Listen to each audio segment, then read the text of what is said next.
안녕하세요. 부산부동산 스타트입니다. 6월 9일 1일 브리핑 해보도록 하겠습니다. 부산 아파트 가격 방어선이 하나 더 무너지고 이제 최후의 격전을 앞두고 있습니다. 신고가는 죄다 사기? 이런 댓글이 가끔 보이긴 한데요. 자, 울산이 무너졌어요. 울산이. 자, 이제 남아있는 곳 어딘가요? 이 경부선 라인을 따라서 남아있는 곳이 어딘가요? 경남도 사실 요 근래 들어서 상승폭이 굉장히 많이 축소됐죠.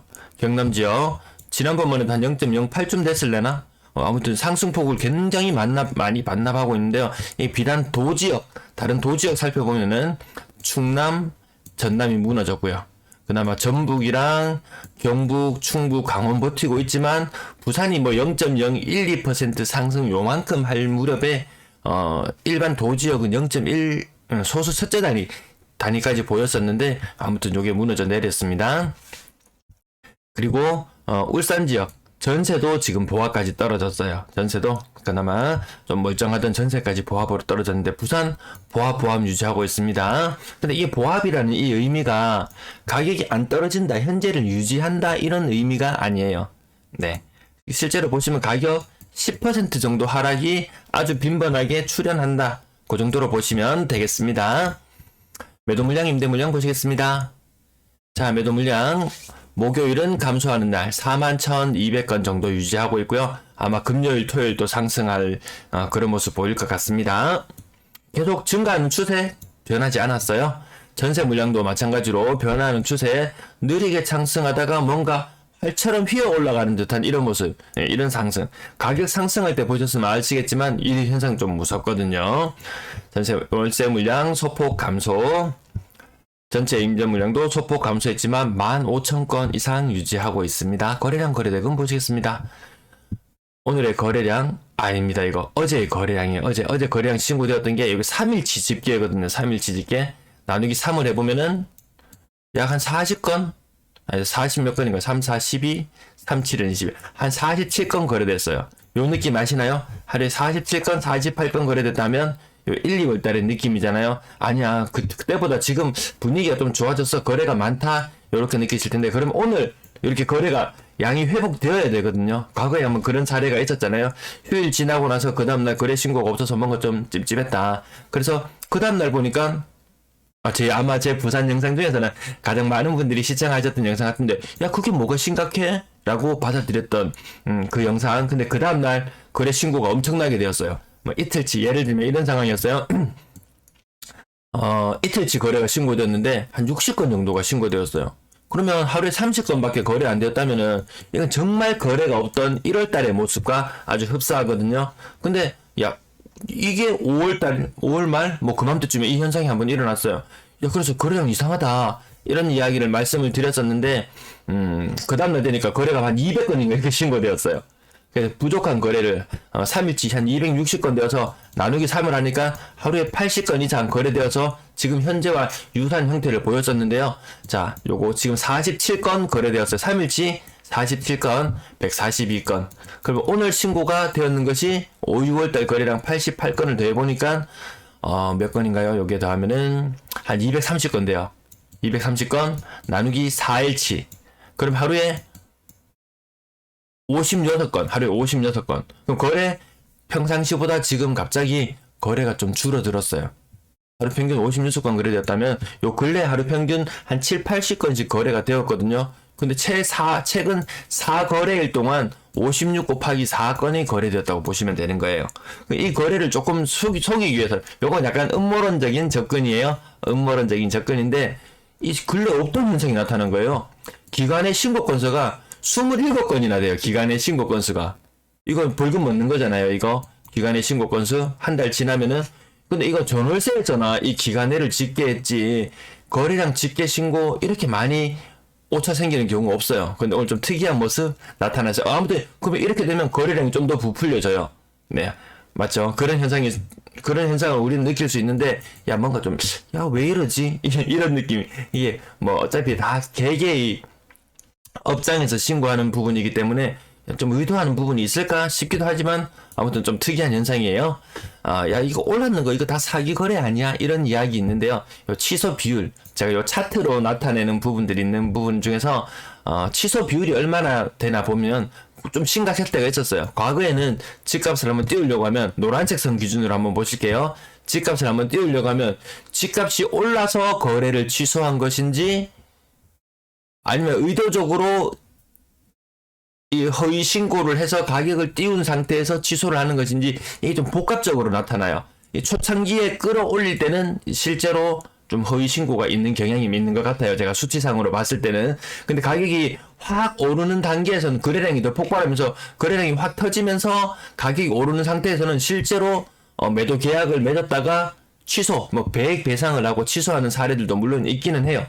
근데 이 띄어 올리는 단계에서는 항상 이 허위 거래 신고들이 일부 있었던 걸 부인할 수는 없을 겁니다. 요 빨간색 빨간불 들어오죠. 빨간불 들어왔다는 말은 그 취소 비율이 높았다는 말이에요. 이게 언제 또 취소 비율이 또 낮은 상태를 유지하다가 언제 또 취소 비율이 높아지냐면 21년 10월이에요. 21년 10월 이후로 엄청난 이 거래 충격이 한번 오잖아요. 뭐 대출 규제부터 시작해서 대출이 막힌다든지 이렇게 해서 취소 비율이 껑충 높아지기도 하고 이때부터 실거래 신고 뭐 조사라든지 이런 것들을 좀 엄격하게 한다는 말도 나오고 해서 아무튼 전국적으로 2021년 11월은 정말 잔혹한 때였어요. 아무튼 그때 요때 거래량 보시면 좀 뭔가 좀 이상하잖아요. 이때는 아마 대출 규제가 좀 영향이 있었던 것도 같긴 한데 21년 10월 요 이전과 이후 거래량은 2021년 9월 달이 더 많아요. 약 200건 정도 거래량이 더 많아요. 그 취소 건수를 보면은 이때는 9월 달에는 취소 비율이 4.5%, 10월 달에는 취소 비율이 무려 8%. 좀 특이하잖아요, 이때. 요거는 아마 대출 때문에 살려고 했던 사람들이 야, 이거 안 되겠다 해서 취소했는 것도 좀 있을 걸로 보입니다. 근데 과거에는 정말 이런 사례들이 많았어요. 이 실거래 취소 신고되는 것도 20년 아마 1월부터 요 취소 비율이 아마 집계되었던 걸로 기억이 나는데요. 아무튼 지금은 요 최근의 흐름을 보시면은 이 가격 띄우기 위해서 허위로 계약하고 이런 거래가 생각보다 없을 것 같다. 이게 지금 평상시보다 훨씬 적은 비율로 떨어졌어요. 물론 거래량이 떨어지고 취소도 떨어지고 좀 더 신중해진 경향도 보이는 것 같습니다. 그래서 신고가가 이런 분위기에서도 이런 신고가가 나온다고 이거 사기야, 이거 나중에 다 취소야, 꼭 그렇진 않습니다. 자, 가격 상단 부분 동네 레미안 아이파크 요 전세가는 큰 힘을 못 받고 아직도 전세 매물이 많이 남아있는 걸로 보이던데요. 가격 굉장하네요. 12억. 그럼 전세가 한 6억은 받아줘야 되는 거 아닌가요? 지금 어느 정도 시세가 유지되고 있는지 모르겠네요. 자, 그 다음 대연 롯데캐슬 1단지 한 1억 정도 하락하고, 제가 요 말씀 못 드렸는 부분이 요 4월달 요거 신고 안 돼도 되는 건데 뒤늦게 신고했어요. 지금 요 6월 거래가 돈보 사이트에서 잠시 일시적으로 좀 집계 오류가 있는 바람에 나머지는 그 실거래 분석가라는 곳, 아파트 투미라는 사이트에서 가지고 왔는데요. 그 부분 뒤에 몇 개, 좀 특색 있는 거래만 몇 개 당겨와 봤습니다. 이 편한 세상 부산항 36평형, 무려 1억 5천 정도, 대략 한 20% 정도 하락. 아까 실거래 지수 보합이 그냥 보합이 아니에요. 이게 10%에서, 때로는 20% 하락하는 비율도 존재하지만 10% 하락하는 빈도가 굉장히 자주 출현하게 되면 저런 모습으로 나타납니다. 자, 그 다음 가격 보시면은 화명동 롯데캐슬 멤버스 48평형 이것도 대략 한 17% 정도 하락하는 모습 보이고요. 동네 3차 SK뷰 요거 21년식이죠. 과거에 요런 아파트들 거래되었나요? 지금 팔면 세금 많잖아요. 세금 많아요. 그럼에도 불구하고 판다. 앞에도 보시면 동네 3차 SK뷰 84제곱미터, 같은 84제곱미터인데 요거는 5억 6천까지도 거래되는 거 보였네요. 자, 대림 땅용 간병타운 15% 정도 하락. 이 지수 보합일 때 모습이 이러하구나. 이게 표준. 야, 지수 보합인데 저렇게 많이 떨어지는데 보합이라고. 거기에서 제가 생각을 좀 바꿔 먹었어요. 지수 보합 알겠어. 그러면 평균적으로 10에서 15% 정도의 하락이 자주 출몰하는구나, 이렇게 보시면 됩니다. 울산 지역도 대다수 지금 그런 거래들이 이루어지고 있다고 하더라고요. 그럼 대구처럼 0. 네모 X 이렇게 숫자 소수 첫째 자리에 나타난다. 그러면 20에서 한 25% 하락하는 거래가 비율이 굉장히 자주 출몰합니다. 부산이 지금 지수 보합을 유지하고 있지만 조금만 분위기가 안 좋아지면 한두 달 사이에 집값이 실거래되는 가격이 한 10%씩 더 떨어지는 걸로 체감하실 거예요. 야, 0. 몇 % 그거 별거 아니야 라고 이야기하실 수 있지만 의미 있어 보이는 숫자로도 볼 수 있습니다. 자, 오늘 또 가격 잠깐만 멈춰서 관심 있는 분들 멈추시고요. 제가 내용이 너무 길어져서 잠깐 빨리 지나갈게요. 자, 6월달 거래 신규로 신고된 것 중에서 약간 특색 있는 것. 자, 이렇게 연식이 오래되었는 아파트들 재건축이신 거예요. 13층인 거 보면 재건축과는 거리가 조금 멀어 보이기도 한데 아무튼 이렇게 가격 변동되는 모습 한 개씩 있는 거 살펴보시고요. 건당 거래대금 많이 떨어지고 있어요. 요거 한두 번에 대형 아파트 수십억짜리 아파트 몇 건 거래하면서 평균 가격을 끌어올렸지만 이제 5월 달부터는 3억 밑으로 떨어지지 않을까 조심스럽게 예상해 보고요. 6월 달 거래 신고 지금 굉장히 적죠. 요 진짜 이러다가 정말 얘가 껌딱지처럼 붙어버리는 건 아닐지. 이 부동산 시장의 분위기라는 게 알 수가 없어요. 이 서울 경기도 쪽에도 수억씩 떨어진다는 뉴스가 팍팍 나와요. 부산 거래량 지금 여기 5월 달에 거래량만 놓고 보면 그리고 4월 달에 거래량이라든지 요 최근의 흐름들 보면 서울보다 거래량 더 많거든요. 부산도 알 수 없습니다. 물론 저가 아파트들이 부산에 워낙 많기 때문에 거래량은 받쳐주지만 그닥 실속이 없을 수가 있어요.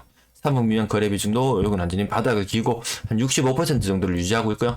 요거 300건 이상 안 넘어가면 의미 있게 보지 않습니다. 5월달 근데 뭔가 자꾸 늘어납니다. 뭔가 자꾸 늘어날 것 같아요.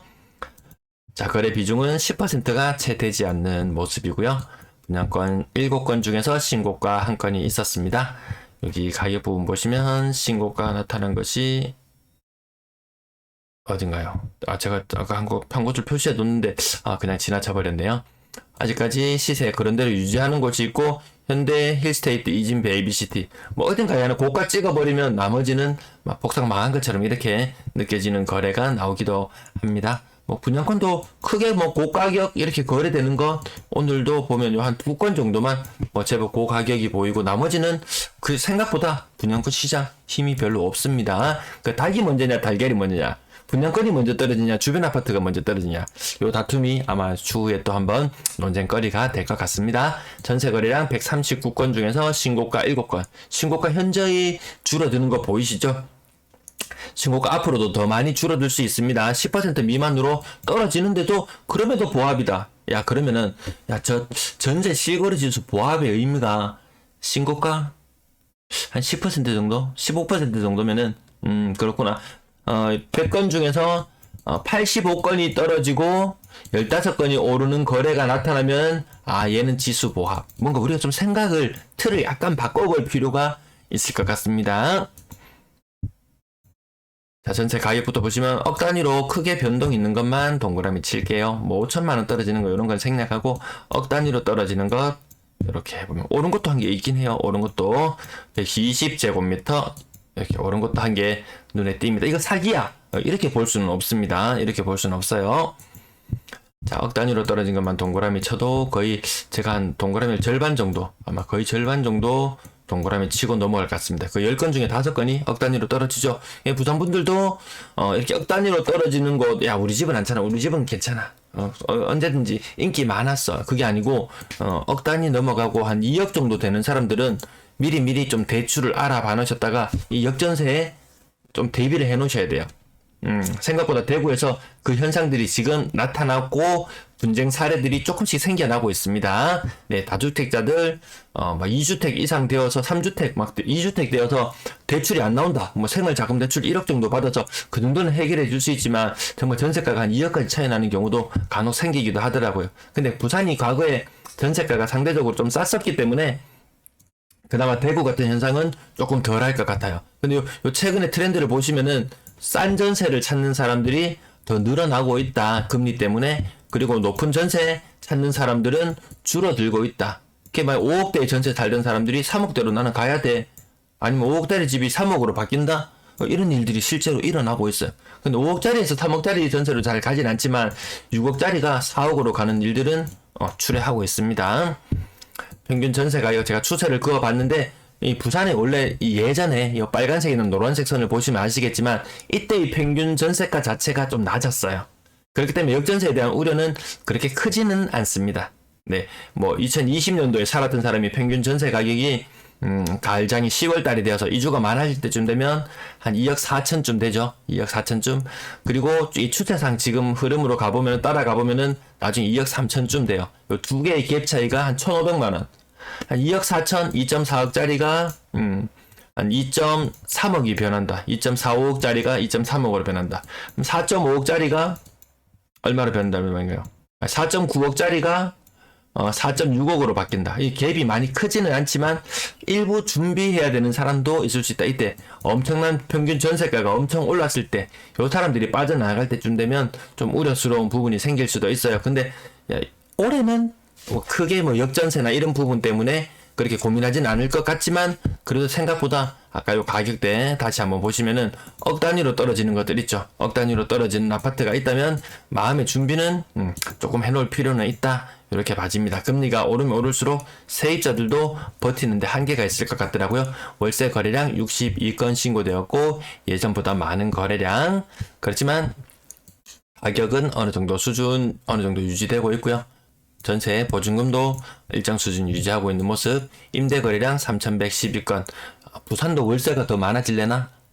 이런 의문도 약간 들긴 하지만 아직까지도 전세가 월세보다 그래도 더 많은 형태를 유지하고 있습니다. 시청 감사합니다. 구독, 좋아요 부탁드릴게요.